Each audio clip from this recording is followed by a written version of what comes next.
Happy Wednesday, everybody. Thank you so much for downloading or streaming the Be Our Guest podcast. So glad you're here and hope your week is going well. We have some great listener questions here, and Pam and Ricky are joining me to tackle those questions. We have a great question about heading out to Disneyland for a Walt Disney World veteran, but this is a first Disneyland trip for her, and she wants to maximize her opportunities to see the fireworks at Disneyland, and she sees, whoa, they're only shooting off the fireworks one time during my trip. So we kind of reworked the itinerary to give her a couple of more opportunities to see those fireworks and talk about some other opportunities where there are fireworks adjacent opportunities to get your fix out of Disneyland. We also give some embarkation strategies for a guest who's going on the Disney Wish for the very first time. You want to make the most of that time between 12 o'clock noon when you get on the ship and the old muster drill and sail away and all that good stuff. Don't want to waste that time, so we give some strategies there. We also talk about making the most of those extra evening magic hours for deluxe guests at Walt Disney World. This and much more coming your way on today's show. Of course, our podcast brought to you by the Magic for Less Travel. We'd love to help you plan your next Disney adventure for no additional cost to you. Check out all the details right now over at themagicforless.com. Please also use our Amazon affiliate link when you shop online. It's back to school time. When you got to buy those pencils and loose leaf paper, use our link. It's beourguestpodcast.com/Amazon. And thank you so much to our Patreon supporters. You guys make all these shows possible. Couldn't do it without you. You can support us just $5 a month, and you'll get a bonus show every week called Mike in the Midwest. Come over this week. We'd love to have you. Patreon.com/beourguestpodcast. Ready to take a trip to the world? You found the Be Our Guest Walt Disney World Trip Planning Podcast. This is where your memories come front and center on our podcast stage.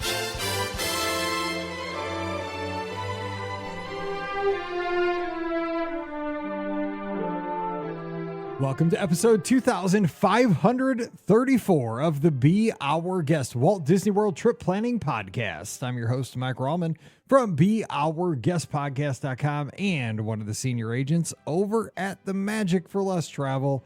Happy Wednesday to you. Hope you're having a great week here in August. Can you believe it? We are in the dog days of summer. August is here, and we are getting you through with more of your listener questions. And we love it when you download the show, stream the show, take us with you wherever you go. We're going to be all over the place today, talking Disney, maybe a little cruise line to kick us off, maybe some Walt Disney World. Maybe we'll talk some Mickey's Not So Scary Halloween Party. I haven't read ahead yet because school hasn't started yet. You know, the assignment hasn't been given. So we'll just see where the inbox takes us, where the chat room takes us. But you can always join us as we record these shows on Mondays around 5:30 Eastern. So just jump into your favorite streaming site. We're always on YouTube, Instagram, Twitch, Twitter, or where's the other place we're on? Did you say YouTube? Yeah, but we're on YouTube too. We're on 5 places. I think I'm missing a big one. Facebook. Yeah. That's the one. I'm like, there's an F up there. It's Facebook. There you go. It's right there in front of my face. There, show's off to a great start. So here we go. Answering your listener questions. We have the OG crew that's been around since 2008, and I think that's why we lose our minds a little bit, because we've been doing this for a minute or two. Joining us from the mouseforless.com and at DisneyWorldAfterAll.com in Hotlanta, Georgia, we have Ricky. Ricky, happy Wednesday. Happy Wednesday. Yeah, I cannot believe that it's August. Like, seriously, what just happened? The summer just went whoosh. So yeah, I don't know what just happened here, but we're getting through. We're doing it. So Lucy's new school year started this week. So not that she wasn't in school before, but yeah, her new school year started this week. So it was actually really funny because this morning, Brian, she'd been sleeping in over the weekend a little bit, and my kid actually does sleep in, which is the interesting part for now. Like she'll sleep into like 8:30, 9 o'clock if we let her, which is great. She is my daughter after all. So anyway, she had the day off on Friday and then the weekend. So she kind of, rested a little bit, and Brian gets her up at like 6:30 to take her to school, during the week. And so every morning he brings her in and, just says hi to me, gives me a hug, waves hi, whatever. And this morning he put her down, I was still in bed. He put her down with me. And this is how smart this girl is. She was so tired and so didn't want to go to school. Not because she doesn't like school, but just because she was tired, that she laid down on me and she pretend snored. Like she was like, I was like, oh my God, you are so smart. Like you're just gonna pretend like you're sleeping. Like please don't take me to school. I want to go back to bed. It's pretty good. Real quick though, what's her favorite subject in school? I don't know. Lately, they've been learning a lot about planets and the solar system. I only know this because they send me Shut updates up. of, like, I was thinking like yeah, nap no, time. seriously. Like they send me updates of like what stuff they're like teaching them at school. So yeah, she's learning about the planets and stuff like that. I don't know how much like they actually are, learning with it, but I know that like that's what they're telling me they're learning. So. Well, I'm just telling you, if they do not tell her that Pluto is a planet, pull her from that school because Pluto right? is a planet. Exactly. I don't care what they say. It's like the new math. So yes, get real. Yes. Pluto is still out there and it is a planet. Disrespect. It is.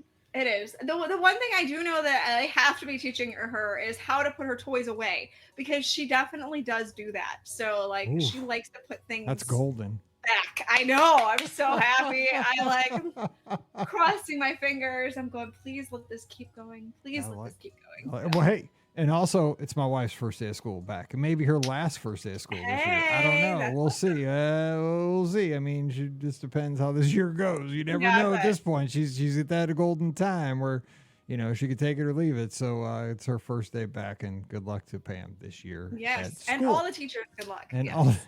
Good luck, bro. Exactly. I know, and we love you guys. I mean, I've been there, man. I couldn't. If I'd have been in the classroom 5 more minutes, I probably would have been out. So, I loved every minute of it, and I think they loved me. And it was like, hey, you should probably go podcast. Anyway, Pam Forrester's here. She's called her the magic for less travel. And speaking of back to school, I have a quiz for Pam Forrester to kick us off. Oh, I'm ready. All right, I've been thinking about but this. I'm just back from vacation, so I think the quiz. quiz isn't very fair. Dude, who cares? Pop quiz. Here we go. I got 2 words for you, and I will see you in the spirit of the Olympics if you know what they mean. Because I've been watching. I'm addicted to the Olympics. All right, now these are both things that have been going through my head, and I love both. I want to use these words. I'm going to incorporate them into the podcast and into my everyday vocabulary from now on. Okay, the word. This one I've been taught by Snoop Dogg a lot because he covered this event, dressage. Do you know what dressage is? I do know what dressage is. How would you describe dressage? It is an equestrian event where the horses do very specific steps, and this dressage has been one of my favorite events for a very long time. My mom had horses. My sister rode. Hannah rode when she was little. It was a big deal. So very into the dressage. And how about the steps that those horses can do? Yeah. I think I think Snoop actually has brought a lot of attention to the dressage, right? I can't believe it's real. I know. For me, I'm like, is that real? Dude, those horses are they're like gangster walking. They're like they are. They absolutely are. And they're so funny too, because horses, when they don't want to do something, they're very good at expressing that they don't want to do something. And another thing that most people don't know, horses are extremely flighty. Like they see something, there would be like a plastic bag like blowing through my mom's horse's field, and he's like all freaked out. He's like, oh my gosh, what is that? Like they're very flighty. They're prone to doing that. So all these horses, I mean, especially for those that we see at Disney World too, they go through so much training, and the dressage horses do as well. But just to not get freaked out by every little weird new thing that they see is incredible. So anyways, yes, dressage. So I'm wondering if like the horse, the headless horseman's horse could probably compete in dressage. Probably well trained. I mean, I'm sure the horse is well trained, whether he knows the steps or not. Yeah. And that's the other thing. In dressage, the horses have to back up. Another thing that they don't typically like to do. They're not fans of that. So, anyways. I kind of want to teach Riley these moves. That'd be kind of cool for like a golden doodle. I'm trying to talk her into it. But okay, here's the second word though, because it's another word that I love this word. And I had no idea what it meant until like the last couple of days. Repoussage. Repoussage. I don't know if I'm saying it right. I think it's French. Maybe. Repoussage. You know what this one? You guys know what that means? It's from track and field. It's from the track and field event. So what it means, and people are like, he's saying it wrong. I'm sure I am. I'm Yep. from Missouri. My husband's going to kill me because I will tell you, I went to You 8 should million know track and field events, and when he did this in college. But I think this might be a new thing because I've never heard Okay, of this because good. I speed Oh, that skated, makes right? This will be my house. Because I speed skated, and what they're using it for in the Olympics is, you have like heats, right? And everybody advances, like they take the top 3 out of heats and go to like a semifinal and to a final, right? To get through races. Yeah. Oh, I think I heard this today. Yeah. So it's like everybody that loses in the Yes! heats gets thrown into this big kind of corral, and it's like a last chance. Everybody gets thrown in there, and you get to have like one last race and get out of the Yes, I did repechage. hear that today. Interesting. I heard that term today. Yes, but I only heard it once and briefly, so that's why I didn't know what it meant. But yes, I did hear that term today. Yeah, But it's like that word just keeps rattling around in my head. And the only reason I know is because they did a special about it on the local news, because one of our St. Louis Olympians, he was doing the hurdles and he had like a kind of a tender leg. And so during his heat, he just like basically walked and just barely went over the hurdles because he knew that the repechage was going to be 2 days later. And he knew that he either had to like come in first or second in that race, or he'd be in the repechage and have another shot at it 2 days later. So he said, well, I'm going to go to the repechage anyway and get 2 days to let my leg rest. And everybody, you know what? It's a French word, repechage. Repechage. I don't know. Whatever. It means rescue. Oh my God, we're so educational today. Back to school. You know what? We've got to start putting the podcast in other categories. Dude, that's where I'm going today. We are not just about Disney travel. This is an educational podcast for sure. Exactly. All right. Yes. Oh my God. Teaching people this is so good. Left and right. Yes. Yes. We're teachers. We're All right, let's jump into the Disney. We've saved the world with some education. Nichelle, who's going on Disney Cruise here shortly, says, question, if we have our reservations linked on the DCL app, will DCL automatically put us together for dining? Well, I have good news for Nichelle, by the way, because I did book her cruises. And I have you already linked because I did this for you. This is what we do. So tell your travel agent, or you can do this yourself on the website. There's actually a site where there's a link. It says link reservation. You go in there, you need 3 things. You need the reservation number, you need the date of birth of that lead guest and their last name, and you can link reservations. You can link usually 5 or 6 reservations together, and then you can kind of daisy chain reservations together beyond that. But that's how you really take care of that. Yep, you do. There is a process for it, and our team knows how to do it, because I swear I don't think anyone travels by themselves anymore. No. Which is a good thing. I think when you get to travel with friends and family, it's way better, and I love that that you get to do that. But yes, we do a lot of linking. I do podcast cruises. I had a Excel spreadsheet who's linked to who, because that's how we do it. Because it comes back this person is linked to 17 other tables. Right. I don't know if you're looking for the table from Beauty and the Beast. We don't have that table on the cruise. That table would go available. the length of deck 11. Sorry, Mike, you can't do that. Right. Okay. Well, I'll have to come up with something different. Sorry. Okay. Stacy's got a question. She says, I tried to call into the Sunday Call show tonight, but I don't think I was doing it correctly. I was hoping this question could be asked for a future podcast. We're headed on the Disney Wish for a 3-night cruise as first time ever cruisers next week. So we got to get to this one right away. How do we maximize our first day embarkation activities? What do we tackle first when getting on the ship? We have a 10 and a 14-year-old and late dining. We did receive a 12:15 arrival as first-time cruisers and are driving our own car to the port. Based on this info, I'm hoping this means that the ship won't be as full as other cruises. Is there anything we need to think about as first-time cruisers so we don't miss out and can maximize all the experiences? Thanks, Stacy. This is a great question. Embarkation day is you're amped up, but you do want to maximize it. And I think that time from arriving at the port till dinner, you can waste time and you can maximize it too. I think it's really, it flies by, but you can waste that time. So Ricky, what advice would you give? So let's all give some advice to Stacy. What would you do? Embarkation. So honestly, the first thing I do, whether usually when it's a new ship, so when I went on the Wish, last August, which is crazy that it's been a year since I've been on the Wish.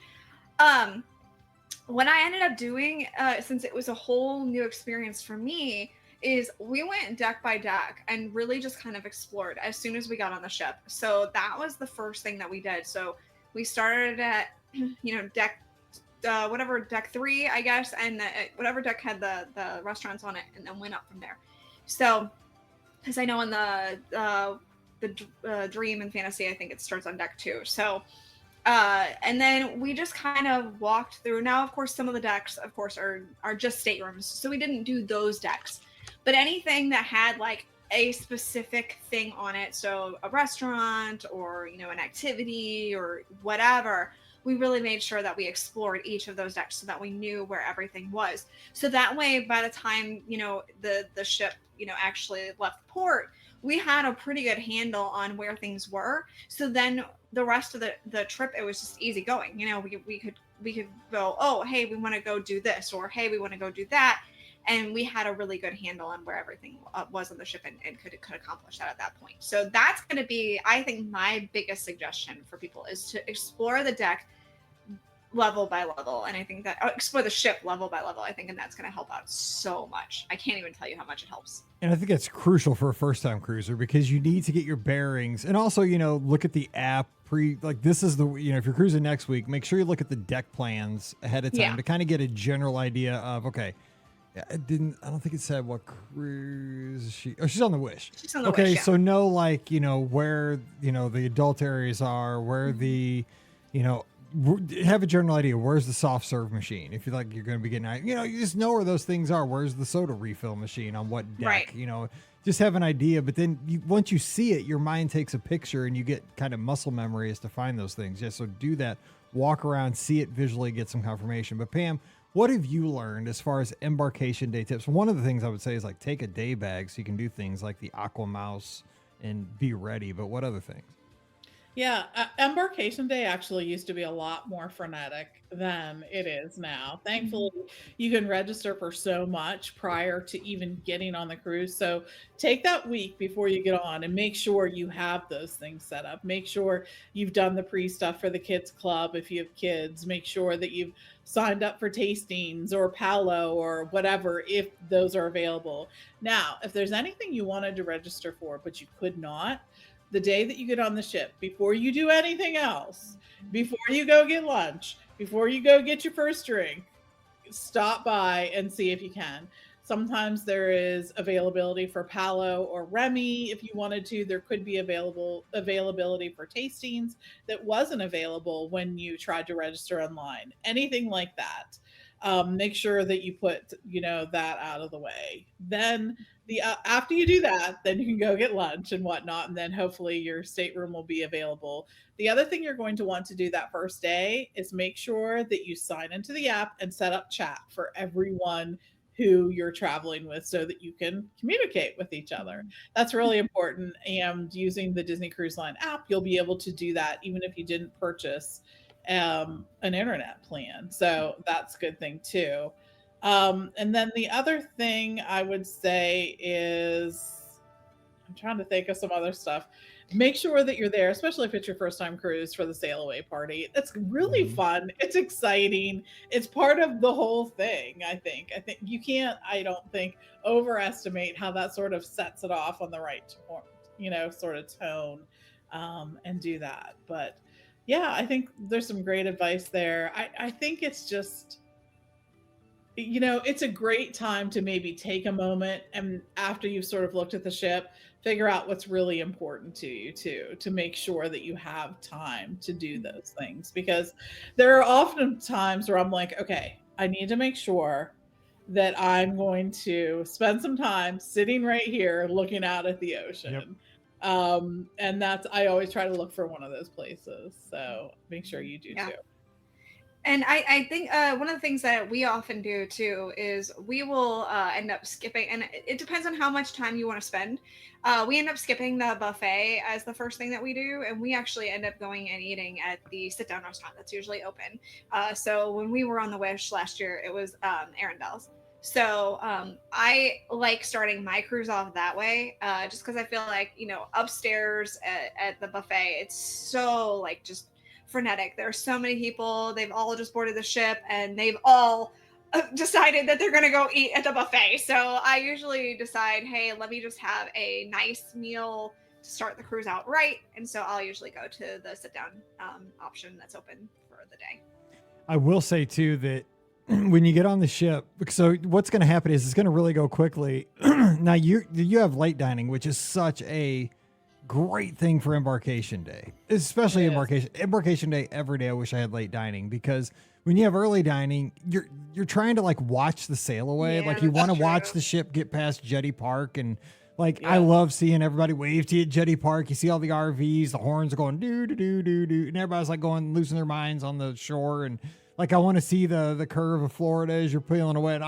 But I mean, if you have early dining, you got to get there. Like you try to ride it out. You want to get back to your stateroom, maybe change, and it's. But late dining, you have time. And on our fantasy cruises a few weeks ago, they did not have a show on Embarkation Day, which I loved. I loved that there was no show that day because there was no pressure to go to a show that night. Like we just went to dinner, then we'd explored the ship after dinner. And if you have late dining, there's no rush to get to a show. You go to dinner at 8 o'clock, you can watch the whole sail away, you can chill, you can walk around. I love the idea of no show Embarkation Day. I don't know how other people feel about that, but I think it takes I mean, everybody's got to eat, so dinner has to happen that night, and everybody should have dinner that night. But late dining on Embarkation Day is such a bonus. I think it's going to take a lot of pressure off.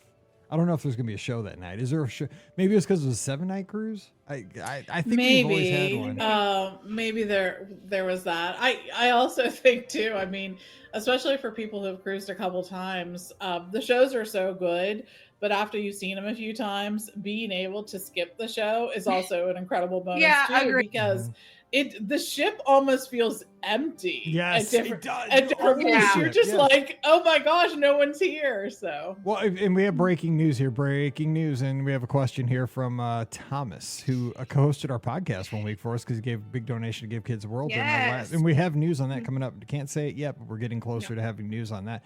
But he says, urgent question. He's at Arundel's right now as he's asking the question from Facebook, but he's on the Disney Wish at the Arundel's restaurant, which Ricky just spoke of. Should I get the chocolate bar or the citrus cake for dessert? He's in the restaurant as we speak. Thomas, the answer is get both. Yeah, absolutely. That's the answer. Thank you. Because you get 2 desserts every night. That's what you do. Right. That's the move. Yes. Even if you only take a couple bites of both, pass them around, make the rest of your party eat them. Oh my gosh. I think that's the chocolate bar that he was speaking of, and that looks amazing. Well, so yeah, I'm gonna say chocolate bar for sure. But I mean, yeah, get both. I think I got the citrus one, and I think it was really good. Yeah. So yeah, yes, you have to get both. Both. We give you permission, Thomas, to get both. Exactly. Michelle backs us up over on YouTube. And by the way, I mean, did you not see? I mean, we went to Palo 7 desserts that day. I mean, that was brunch. That wasn't even dinner. I had 13 desserts that day. That was one day. And guess I lost 5 pounds during that cruise. I don't know how it happened. Something's wrong. But it was. I'm going to the doctor. I got something wrong with my body, but that's beside the point. And by the way, Thomas, let us know if you can, real quick. Did you have a show on Embarkation Day? Since you are, well, I'm going to crowdsource this since you're cruising on the Wish right now. You have a phone in your hand. Did you have a Embarkation Day show? All right. So, Stacy, have a great cruise and have fun. Pack the day bag though. So, especially with the 10 and the 14-year-old, dude, get on the Aqua Mouse before the muster drill. Because a lot of folks won't have their suits. True. And you will. So there you go. All right. Sherry's got a question here she's in Tennessee. And she has a question about Disneyland planning. So let's go out to Disneyland. Hey, BOGP crew. Thanks for making my commute to work enjoyable with all the fun advice you give on the podcast. You could also say educational today. Yeah. I would appreciate some of the advice for my upcoming Disneyland trip the week of Halloween, October 26th. Through November 1st. Thanks, Mike, for making this happen. Well, thank you. I've grown up going to Disney World, but this will be my first trip to Disneyland. I love this. I love people who are taking their first Disneyland trips. I want to be able to experience as much as possible while we're there. I'm a huge nighttime spectacular fan and absolutely love fireworks shows. I have a 5-day park hopper ticket and have planned to use our first day on Sunday with our last day on Thursday. I have since learned that they only have fireworks with their Disneyland nighttime shows on weekends during this time of the year, and it is weather dependent. Our current plan would give me only one chance on Sunday night to see the fireworks with the projections. I had thought about changing our plans and wanted to hear your thoughts and suggestions. We arrive on Saturday. Our flight lands at LAX at 11 a.m. I don't know how long it'll take to get to our hotel from the airport. We're staying at the Best Western across the street from the main entrance. Would it be worth using one of our 5-day tickets on Saturday to have that extra chance at seeing the fireworks? We did manage to get tickets to the Oogie Boogie Bash for Thursday, Halloween night, so we'd still get to go to DCA on the last night of our trip. The option I've considered is making a dinner reservation for our arrival day at the rooftop bar at the Grand Legacy Hotel, excuse me, for the fireworks viewing. What would be your suggestions? Thanks for all the enjoyment you guys provide. Sherry in Tennessee. So she's really into the fireworks. Pam, what would you say? I stayed at the Grand Legacy, and I kept meant to go to that bar on the roof, and I never did. I was there for a race weekend in January. But they were having like a big hip, like really cool, like wedding reception up there. It must have been cool because everybody that showed up, dude, they had like the LA look to them. I mean, it was like night at the Roxbury. Everybody going up there, they were checking IDs and stuff. I was like, dude, that place is way too cool for this guy from Missouri to be going up there. So it must be super cool up there. I mean, these people were decked out. I mean, it was like, I was expecting, like all kinds of NBA players to be heading up there. So it was wild, man. I was like, it must be super cool up there. So I'm just saying, Sherry, be ready. It's cool up there. But you're right. I mean, you don't have as many options to see fireworks in Disneyland as Walt Disney. It's not nightly. Do you roll the dice with changing the plans? I mean, if she's getting there at 11 a.m. from LAX, she'll be to your hotel by 1 o'clock in the afternoon. I would say 1-ish, yes, for sure. I think there's, I have so many things running through my head. I will say that I probably would change it to give myself the opportunity. I think with the rest of the days that you already have planned to go into the park, you're going to be able to get everything you want done, probably. Especially if you're willing to buy Lightning Lane during one of the, one of those days. I think that it probably is something that you can do. But I know that the lore of the fireworks is great, and I love them too, especially because I feel like I don't get to see them as often out at Disneyland. I will also tell you that there have been trips where it just has not worked out and we haven't seen them, and it was still okay. So you'll be able to see World of Color because typically that's shown most nights. Although make sure that you check and see if it's on the schedule already. You also have Phantasmic, which is something else that you'll be able to see. That is awesome. It's back. There. Yeah. So that's so cool. You'll be able to see that as well. But I think I would change it and pick another day to maybe do some stuff at Downtown Disney, hang out, do some things outside of the park. Make sure that you stop and see the 3 on-site hotels, just to even like plan a meal there maybe. Grand Californian is beautiful. Disneyland is so nostalgic, and they just did a great job with Pixar Place. There's some really cool touches there. And just if you can walk around and see them, I think it's worth doing that. So I think honestly, that's what I would do. I would change to go into the parks on Saturday. You're going to want to try to get on West Coast time anyway. And one of the best ways to do that is to stay up. And one of the best ways to stay up is because you're waiting for fireworks. So I think that that's a good plan. And that's probably the one I would do. And go to Great Maple for me. I'm dying to go to Great Maple at Pixar Place Hotel. It's good. I do. Yeah. I have that on my agenda for when I'm out there for the Disneyland half in the winter. I am totally... That place, that menu screams Mike Rallman. And Sherry's from Tennessee. She's SEC family. Go to Great Maple for me and let me know how it is. That sounds good to me. But I like your plan. Ricky, anything you would give Sherry here on this for the West Coast? She's muted. Helps if I unmute myself, Yes. doesn't it? Sorry. To me, the fireworks are really cool at Disneyland. But they're not the end all be all. Like it's really great to see, but it's not as, I don't know, this is gonna sound terrible. It's not as epic for me at Disneyland as it is at Walt Disney World for fireworks. So I think that they have really other great options. So if you by chance do miss them because of the fact that there are issues, whether it's, you know, weather related or not. I mean, as we know, Pam, you know, we've been there before, and literally it was a night when there was supposed to be fireworks, and I mean, you know, a couple minutes before they're like, okay, we're not going to shoot off fireworks tonight, there's too much wind. So I mean, it's so hit or miss at Disneyland. So yes, I would definitely try to see them, but just know that it's there's a really decent possibility that you just might not be able to see them because the weather is so fickle in California. So it's not always, it's definitely not usually because of rain, but mostly because of like wind issues. So just know that too. So going in there, but I mean, World of Color is so fantastic that, I mean, that blows, I was going to say that blows everything out of the water, but it really does blow everything out of the water because it's coming out of the water. And it's pretty phantasmic too. Yeah, yes, and there's the fan, yes. So, and Phantasmic is awesome as well out there. So the best thing is that Disneyland kind of knows about the fireworks issue, so they've kind of like created other options for you, which are not fireworks, you know, inclusive. So that part's great too. And we did get to see the projection show without the fireworks, and it's a really cute show. So I mean, I get where you'd be disappointed, but just I want you to be aware that like even you could think up to the minute, like, hey, they're gonna do fireworks, and then no. So just a heads up. I'm trying to think. I've only been to Disneyland 3 times. And one of the times I was there, they did projections on Main Street in Disneyland. Yes. And they blew my mind away. Projections are incredible. Yeah. What was that for, though? So I was there at 4th of July. I was there for a media thing in March, and I was there for Disneyland half in January.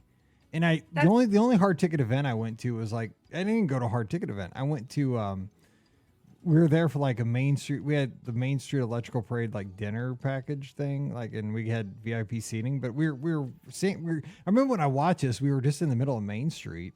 Yeah, I mean, they do that nightly for the most part. They do those projections projection were show amazing. nightly. Like it was like a tag for something. Like stuff was dancing around on the buildings. It was wild. It was like it's a nightly event for sure. Right, they do it as part of the fireworks.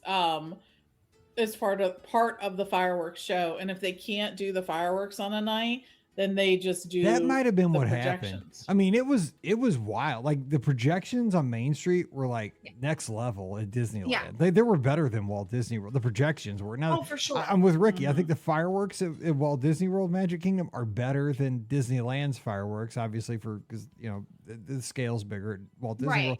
But the projections on Main Street at Disneyland like blew me out of the water. I was like, 100%. This is wild. Definitely. It was crazy. Like the projections were wild. I couldn't believe it. And they created it that way because they knew that they can't do fireworks every night. So they wanted to have a show that was just, you know, incredible because, you know, that is their fireworks, you know, quote unquote, for a lot of most nights. So yeah, I can see where they want to just do a ridiculous job with that, and they accomplished it. Yeah, it was wild, man. And shout out to Lucas Ashley, who's tuned in on Instagram right now, watching from Epcot, and said they had a Bamkuchkin today, and listen to this, having dinner right now at Via Napoli.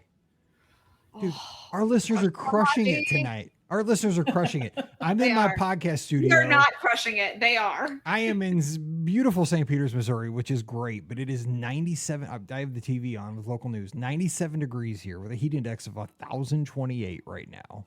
It's so hot here and miserable. I'm going to be having Taco Bell for dinner, and you guys are having Bamkuchkins in Via Napoli. Yeah. Thomas is in Arendelle on the Disney Wish right now. Yeah. Our listeners are killing it right now. They're winning a life. Yeah. I'm telling you, I love you guys, but I'm so jealous. All right, next question. Back to work. I got to quit talking about this stuff. Hey, Mike and BOGP team. I love listening to your show. Thank you for all the amazing tips. I'll be going to Disney for a week starting on August 10th and planned for a few days at the beach club in the middle of our trip to be able to do the extra time hours for deluxe guests. We are Disney veterans and have been many times, but we've never had the chance to experience these nighttime hours in their current format. I wondered if you had any advice on how to tackle the extra time hour the extra time hour time frames. We're super excited. All the best, Amy from Maryland. P.S. During spring break, I reached out to you and asked a question about what to do in the non-park morning in the Disney Springs areas. I had reservations for Olivia's. We ended up delaying Olivia's for a future trip, having the free breakfast at our good neighbor Disney Springs hotel instead, and instead taking the time to hang out at Disney Springs so we could try the super delicious Dole Whip flights. It worked out really well. Your insights were super helpful then too. Thank you. So they got to have a Dole Whip flight at Disney Springs. I've seen those like on social media. They look pretty dang good. They look good. I know, especially when it's 97 degrees back home and you're in Missouri. You're like, dude, those things are really good. I mean, Dairy Queen is pretty good, but a Dole Whip flight, sign me up. Let's go. Okay, so the deluxe guest evening hours. Pam, give advice. What should they think? What should Amy and crew traveling with her think about? They're staying at Beach Club. How do you take advantage of that? My advice is take advantage of it because it's one of the lowest crowd times you're going to see throughout your whole vacation. Those evening extra magic hours are like gold. I don't think I can oversell these too much. I mean, if you're staying at a deluxe or a deluxe villa accommodation, then you're eligible to enter the parks to experience evening extra magic hours. And this is something that Disney did in response to wanting to make sure that those guests staying at those resorts have access to extra time in the parks. And you really do get extra time in the parks. Not only do you get to experience some of the most popular attractions with little wait times, if it is a virtual queue attraction, you will also have another opportunity to experience that attraction and get in a virtual queue during the evening extra magic hours. And let me just tell you this, it's so much easier to do it during those evening hours too, because you have the pool of people that can go in is probably 1/10 the pool of people who can get in on all the other virtual queues. So just take that into consideration. You'll have a great time. You'll want there to be an evening extra magic hour every night. And the good news is they're coming back at Animal Kingdom and Hollywood Studios too. So look for those too. I think it's so great that they're bringing it back at Animal Kingdom. Like they need to bring the park back for the general public at Animal Kingdom at night, especially in the summer. Like I would do it up until, I mean, it should be later all the time, but especially in the summer, take advantage of Pandora at night and just that park. I know, is, it's that park Totally is stepping on high. my thing for on Friday, so stop it. Well, I mean, sorry, but I mean, dude, the park it's so hot when the sun's out. Like, Totally stepping on my Friday. sorry, questions. but I mean, Stop it. my God, it's so hot in that park. Like, can we please have a little break when the sun's not beating down on us? Right. Yeah, please. I mean, and not just for the folks that are staying in the expensive rooms. How about us at the All-Stars too? But that's just me. Okay, next question. And let's see where we are after this one. It says Epcot Hollywood Studios Park Hop strategy with new MLL ILLS. I love all these abbreviations, my lord. When my inbox comes in, LLS. I'm gonna need, all the Geminis and all the the co-pilot that I've been seeing every 5 minutes during the Olympics to help me decipher these listener questions. Hey Mike, it's Dan in Rochester, New York. Getting ready for a 3-day Vero Beach, August 12th to 15th. Ooh. Mickey's Not So Scary Halloween Party Night, August 16th. Followed by a 1-day park hop day from Epcot to Hollywood Studios, August 17th. With the new MLL/ILL, I would love your ideas on the best way to go knock out the big rides at both parks. We don't have to include Rise of the Resistance. By the way, he put ROTR. I'm translating for you on the fly. As we rode that a number of times on our last trip to DLR, Disneyland. Yes. We have never done Guardians, open to ILL for that, and would like to go on Soarin', Remy, and Frozen at Epcot, and then ride Mickey and Minnie's and Slinky Dog Dash at Hollywood Studios. Any other rides are gravy. Hope your week is going well. Cheers. Dan in Rochester, New York. And by the way, just to throw in another screw into the can here, where I live in the Midwest, we see commercials all the time for a local theme park called Holiday World. And their new roller coaster this summer is called, I don't know what it's called, but you ride around in a gravy boat. Stop. I'm not lying, because it's called Holiday World. And so the theme of the roller coaster is you ride around in a gravy boat. I am not lying. Google it. And like you're in a gravy boat, and I'm not kidding. And you're like saving. Is this appealing to people? Do people want to do this? It is to me, dude. That's the jam, and it goes forwards and backwards. You and you're like, in a gravy? Okay. Yes, and you're like apparently saving Thanksgiving.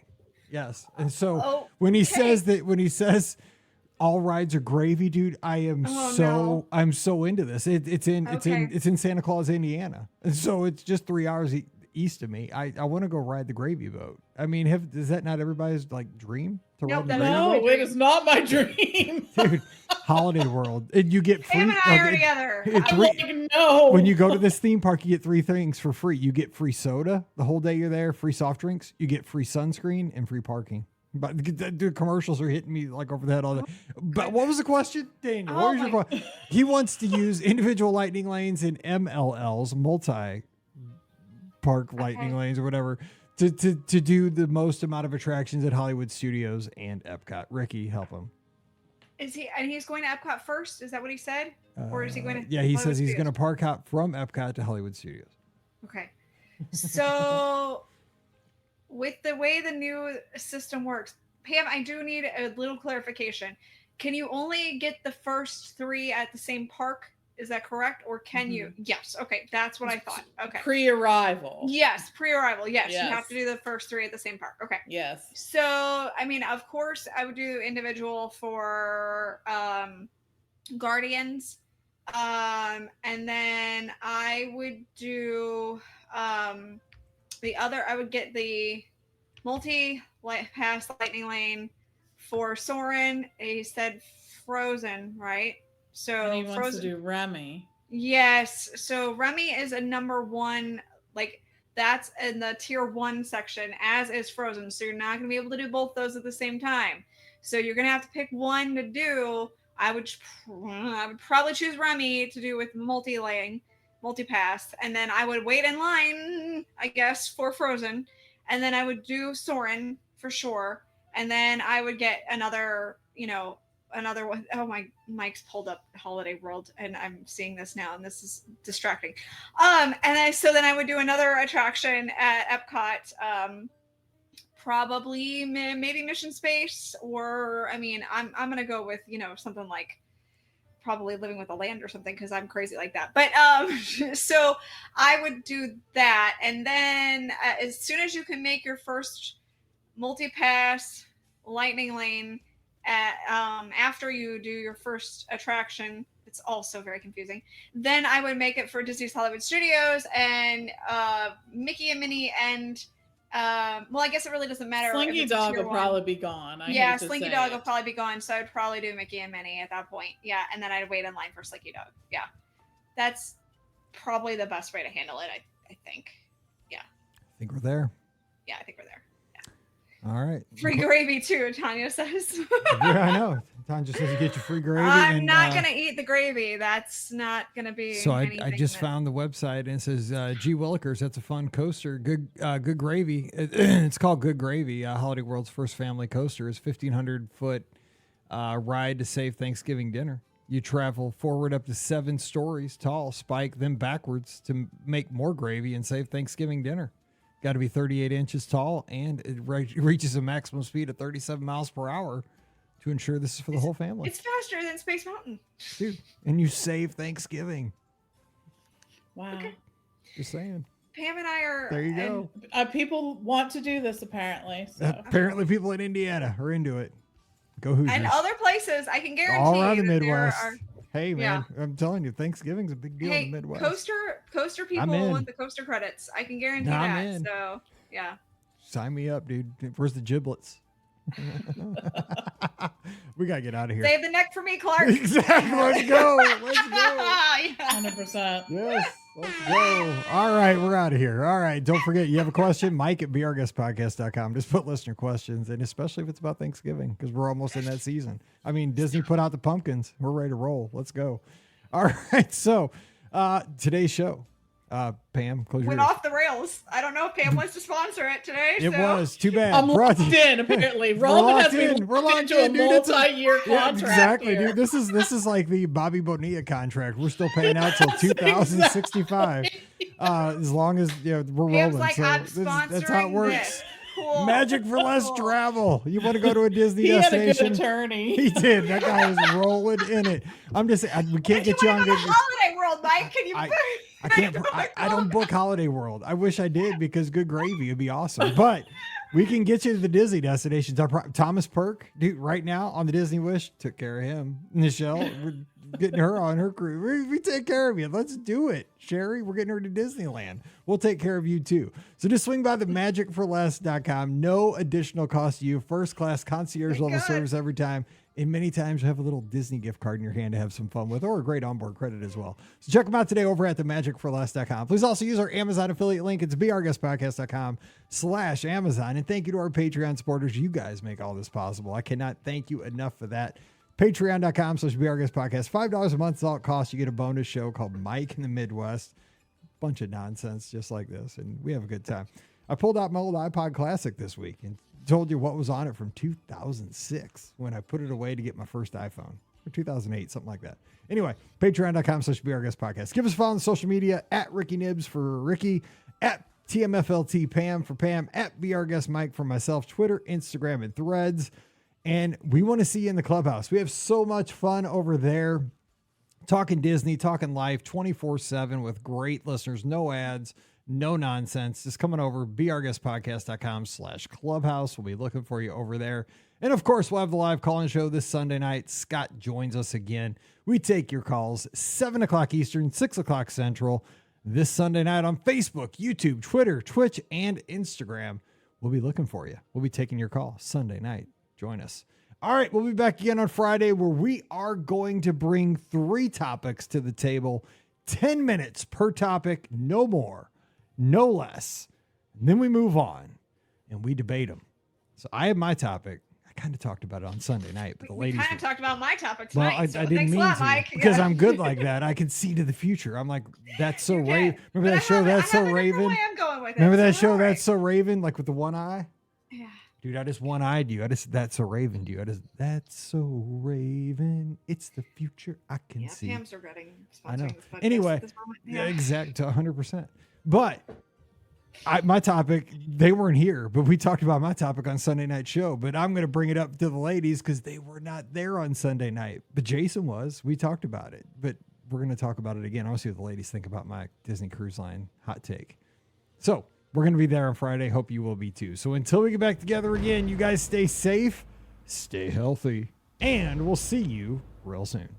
You've been listening to the Be Our Guest Walt Disney World Trip Planning Podcast. If you have questions, comments, or would like to be a guest on the show, please visit our website at beourguestpodcast.com. Thanks for listening, and we'll see you real soon.